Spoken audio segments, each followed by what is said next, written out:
Haleluya. Haleluya. Bayibonge Nkosi ejikalanga. Imizuzu emibili mithathu sibe siqebile. Ngibonakalilo sisiweyo neyithanda Inkosi kakhulu. Sekapa ngokuhlala ekhaya seMontfrere. Chatile nonkosikazi nabantwana. Sisiweyo ndiyamthanda uYesu kakhulu, izono zami uzixolele. Phethe nje itopic emandi nefuna sibonisane ngayo ekhaya emayelana nomtshato.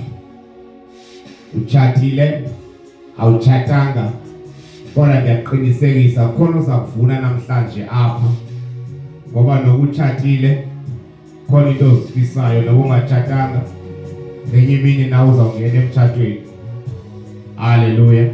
Phela sithathe ke imizuzu embalwa nje incwadi yabaseKorinte, 1 Corinthians chapter number 7. Sifunde mayelana nomtshato yokuba uThixo uthini, ngoba sifuna abantu abazawungena entweni abayaziyo yokuba bangena entonini. Sifuna abantu abazawuhlala entweni abayaziyo yokuba sihlele entonini. uThixo ufuna ntoni, akafuni ntoni, ngoba kwixesha esiphila kulo sibona izinto zisenzeka kumaKristu esingazange sazibona kumaKristu wangaphambili, ngoba umtshato into eyenziwe nguThixo, lapho khona edale khona utata nomama bahlale kunye bavavane kube mandi kube njiya. Kodwa sasikade sibona kwiqhawuko lemitshato kuzinto zazisenzeka kubantu abangakholwayo, kodwa namhlanje nakwabasindisiweyo sibona zisenzeka ezo zinto. Kodwa kunintsi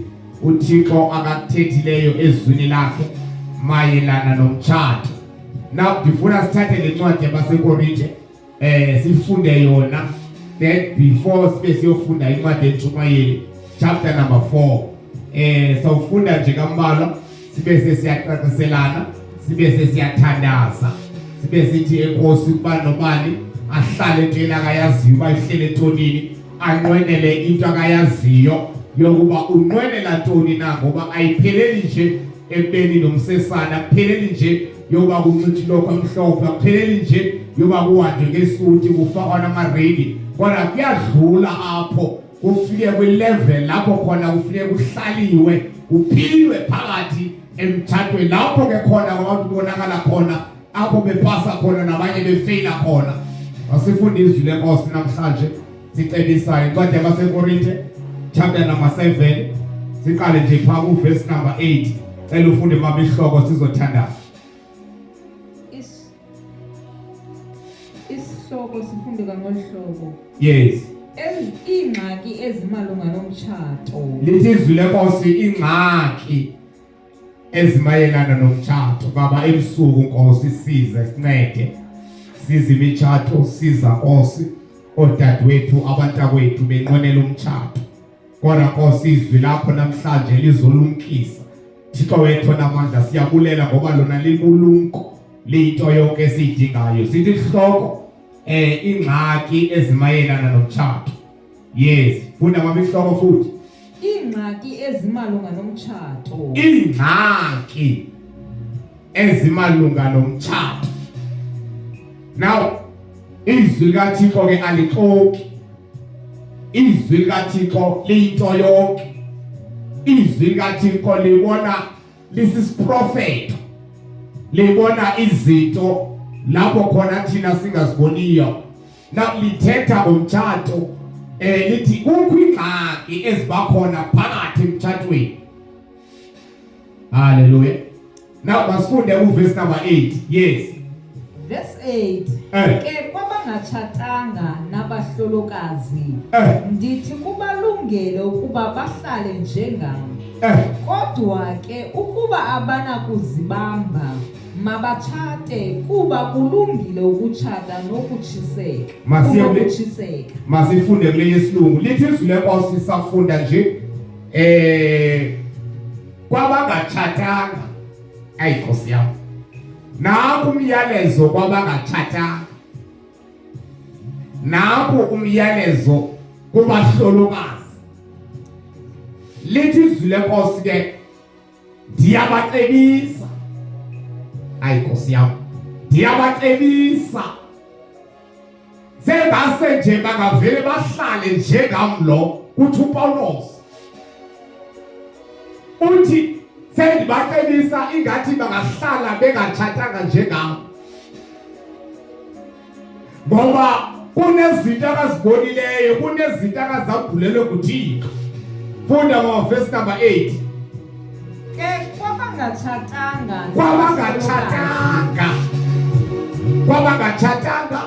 nakubahlolokazi. Hallelujah. Kwabangatshatanga nakubahlolokazi. Yes. Ndithi kubalungele ukuba bahlale njengam. Ndithi kubalungele bahlale njengam lo. Umpostile uPawule waba ngumpostile ongazange wathatha. Na uza necebiso kalapha namhlanje uthi ndiyabacebisa abangatshatanga nakubahlolokazi ngaba bangahlala njengam lo bangatshathi ngamanye amazwi. Yes. Kodwa ke ukuba abanakuzibamba, kodwa uma kuthe behluleka mabatshate, ukuzinqanda. Xa ufunda incwadi yabaseGalati chapter number 5 lithi izwi lenkosi ufuneke sikwazi ukuzibamba. Zezinye zeziqhamo lezo zikaMoya Oyingcwele lithi ke ngokuxa kufumaniseka uba kukhona ungakwazi ukuzithiba, kukhona ungakwazi ukuzinqanda, kungatshata awudlanga sono. Kodwa icebiso lona limile yanga bangangatshati. Funde yesilungu verse number 8. But I say to the unmarried, I say to the unmarried and the widows, hey, it is good for them if they remain even as I am. Sengathi singamamela nje abangatshatanga nabahlolokwazi. Uthi uPawulos kulungile bahlale bengatshatanga bangahlala njengamlo. Why Paulos sizayiva namhlanje? Bathi uthi banyatshiseka ningangena emtshatweni. Kodwa sisivile ihlobo sithe ingxaki ezimayelana nomtshato. Oh, asoyikisi mntu izwi likaThixo leli kuyabonakala uba kuyadlulwa. Lapho udatshulwa khona kulilizelwa khona kwenziwe yonke into kufuneka kuhlaliwe kuphilwe ngokumtshato. Hayi Nkosi yami. Hayi Nkosi yami. Hayi Nkosi yami. Funda mama yesilungu version verse number 8 iphele ku9 standards. But I say to the unmarried, I say to the unmarried widows, and to the widows, it is good for them if they remain even as I am. It is good for them if they remain. Even as I am. Bahlale benjengoPawulos. Funda mama. But if they cannot exercise self-control, if bayahluleka yi-self-control, let them marry. mabathathe ngoba abenzanga so ngokuthatha unkosikazi. Lizwi kaThixo leyo kulungile utshate awenzanga sono ngokuthatha umyeni. Kulungile yenzeke lonto leyo ngoba unqandwa abatshisekayo bangaye emijolweni, bangaye emihlaliswaneni, bangaye emikhipitsheleni, bangaye komahosha, bangaye nakweziphi izinto, kodwa mabatshate. Kodwa sizawuva namhlanje ngoba kufuneka uqiniseke ngale nto ungena kuyo ube uyazi kakuhle. Funda mama verse number asijaphe nje kancinci bazalwane. Asoyikisi mntu kodwa sesifuna abantu baqonde kakuhle. Ngithi iBhayibhile ingxaki ezimayelana nomtshato. Ingxaki ezimayelana nomtshato. Asonto nje iBhayibhile bazalwane bam noma singalikota amavesi ngamavesi simfunda uMarko lapho khona esixelela khona uba okumanyiweyo nguThixo akuyihlulwa. Hallelujah. Simfunde amaHebhere chapter number 30 lithi izwi lenkosi umbhede wabatshatileyo. Hallelujah. Masugcina ungcwele. Hallelujah. Now lithi izwi lenkosi ke ngoku kuma prophets ufumene umfazi ufumene uhle. Kodwa sesonkontileyo wonke lo mavesi lawo xa ezimayelana nomtshato abathisekayo mabathathe kodwa yayidinga bakahlala njengabo. Funda verse number 26. Verse 26. Enhlaka verse 25 kunesihloko. Yes. Ingxaki ezimalunga nabantu abangatshatanga kunye nabahlolokazi. Hayi Nkosi yami, verse number 26. Ngenxa yengxaki ezikhoyo kule mihla. Yeah. Ndibona ukuba kulungile ukuba umuntu ahlale njengoko anjalo. Ngenxa yengxaki ezikhona kule mihla. Ngenxa yengxaki ezikhona kule mihla. Ngoba kuyabonakala ukuba kuthatha abantu abangayaziyo lento abangena kuyo. Ngoba kuyabonakala ukuba imitshato ziyangena intombi kanti ziyobulawa ngotsotsi abakhohlakeleyo zibabulale. Haleluya. Ngenxa yengxaki ezikhona kule mihla bayadlisana abantu emitshatweni, bayathulana abantu emitshatweni, bayazondana, bayathiyana. Zininzi inkinga ezenzekayo ngoba laba bantu bahlele emitshatweni abakholwa. Haleluya. Seyalungisa umpostoli uPaul namhlanje. Ningafane ningxabele ningene nje loba kanjani. Ngoba zininzi inkinga ezenzekayo phakathi emitshatweni. Namhlanje odadewethu babulewe ngotsotsi babethi bayabathanda. Namhlanje abantakwethu badlisiwe odadewethu ebabesithi bayabathanda. Kodwa izwi leNkosi namhlanje liyawonisa. Izwi likaThixo liyalungisa. Ngenxa yengxaki ezikhona emitshatweni. Yekufuneka ungene uqiqe kahle. Funda verse number 26. Thandaza sigqithandaza. Ngenxa yengxaki ezikhoyo kule mihla. Ngenxa yengxaki ezikhona kule mihla.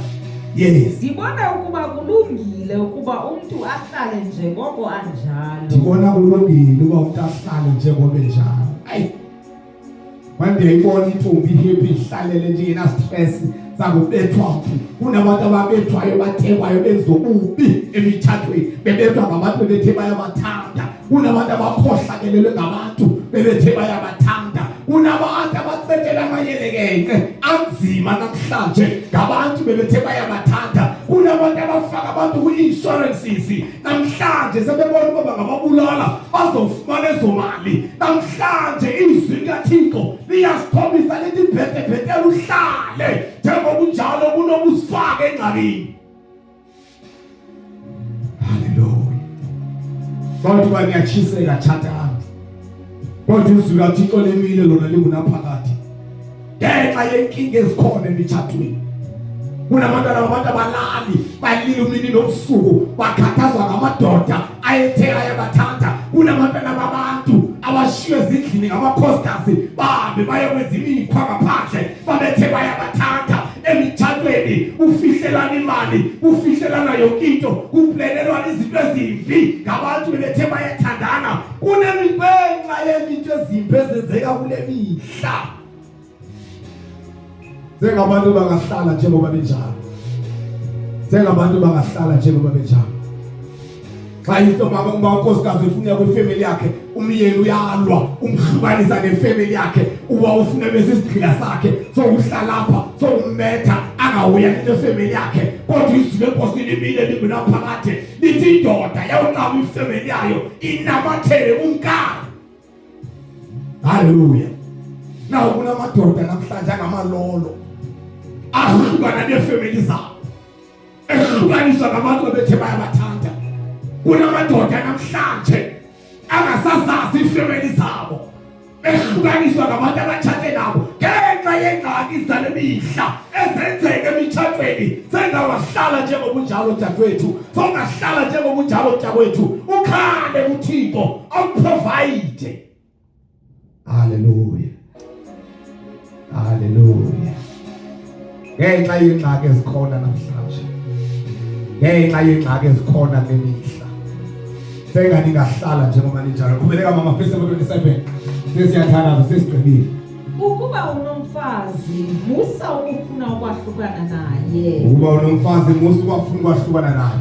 Tshatile ngenile ngenini. Aleke giye kuye emva kwasi kwagena kuya phambili. dala uxolo nonkosikazi wakho, dala uxolo nomyeni wakho, nihlale ujaqeni nikhale kuThixo. Seningenile ngaphakathi, igiye kuye mvalikho ekhona ngobuleli yaphambili. Hayi Holy Spirit, siza abantwana bakho. Kube leyo masithandazi. Ukuba awunaye, musa ukuba samfuna umfazi. Ukuba unayo umfazi, musa ukuba samfuna. Ukuba sawunayo umfazi, hlala naye ngoxolo. Ukuba sawunayo